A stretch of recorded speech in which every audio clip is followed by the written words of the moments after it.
পুনৰ হ্ৰাস পাব নেকি বিৰোধী বিধায়কৰ সংখ্যা? অগপত যোগ দিব বিৰোধীৰ 2 বিধায়কে।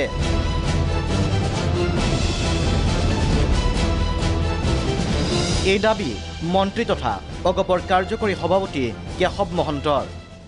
মই কোন দলৰ পৰা আহিব মই কথাটো নকওঁ, কিন্তু কিছু বিৰোধী পক্ষৰ বিধায়কৰ যোগাযোগ হৈছে আমাৰ লগত আৰু যোগাযোগ কৰি আছে, কথা বতৰাও হৈছে। হয়তো কিছু সমীকৰণৰ প্ৰশ্ন আছে, মিলিব লাগিব।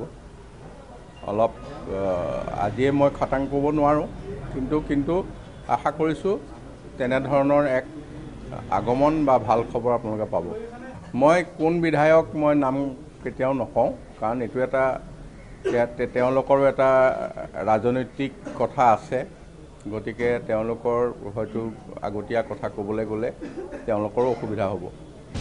মন্ত্ৰী কেশৱ মহন্তই মুকলিকৈ নাম প্ৰকাশ নকৰিলেও চৰ্চা চলিছে ছয়গাঁৱৰ কংগ্ৰেছ বিধায়ক ৰেকিবুদ্দিন আহমেদে যোগদান কৰিব পাৰে অগপত। ইপিনে কংগ্ৰেছ ত্যাগ কৰি বিজেপি বিধায়ক হোৱা ৰূপজ্যোতি কুৰ্মীৰৰ দাবী পুনৰ বিজেপিলৈ আহিব 2 বিৰোধী বিধায়ক।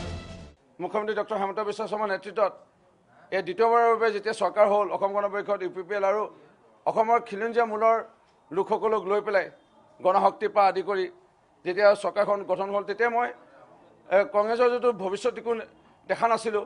মই তেতিয়া পদত্যাগ কৰাৰ লগে লগে তেতিয়াই কৈছোঁ যে 2জন বিধায়ক অতি শীঘ্ৰে ভাৰতীয় জনতা পাৰ্টীত আহি আছে।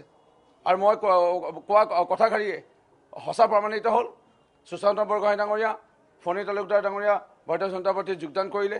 এতিয়া মই পুনৰ ক'ব বিচাৰিছোঁ, অতি শীঘ্ৰে কংগ্ৰেছ দল ত্যাগ কৰি ভাৰতীয় জনতা পাৰ্টীত 2জন বিধায়ক আৰু কংগ্ৰেছ দল ত্যাগ কৰি অসম গণ পৰিষদ দলত 2জন বিধায়ক অতি শীঘ্ৰে যোগদান কৰিবলৈ গৈ আছে। কংগ্ৰেছৰ এই যিটো কাষৰ বিধায়কজনকে বিশ্বাস নকৰা, নিজৰ মাজতে যিটো খামখেয়ালি লবিকেন্দ্ৰিক তেওঁলোকৰ যিটো ৰাজনীতি আৰম্ভ কৰিছে, কংগ্ৰেছ দলটো শেষ হ'বলৈ গৈ আছে। এই দেখি দুখ লাগিছে। এই মনৰ দুখৰ ভাৱটোৱে আপোনালোকৰ আগত প্ৰকাশ কৰিলোঁ। চৰ্চাত আছে বৰক্ষেত্ৰীৰ কংগ্ৰেছী বিধায়ক দিগন্ত বৰ্মনৰ নাম। বিজেপি অগপই কৰা দাবী যদি সঁচা হয়, তেন্তে বিধানসভাৰ মজিয়াত পুনৰ হ্ৰাস পাব পাৰে বিৰোধী বিধায়কৰ সংখ্যা।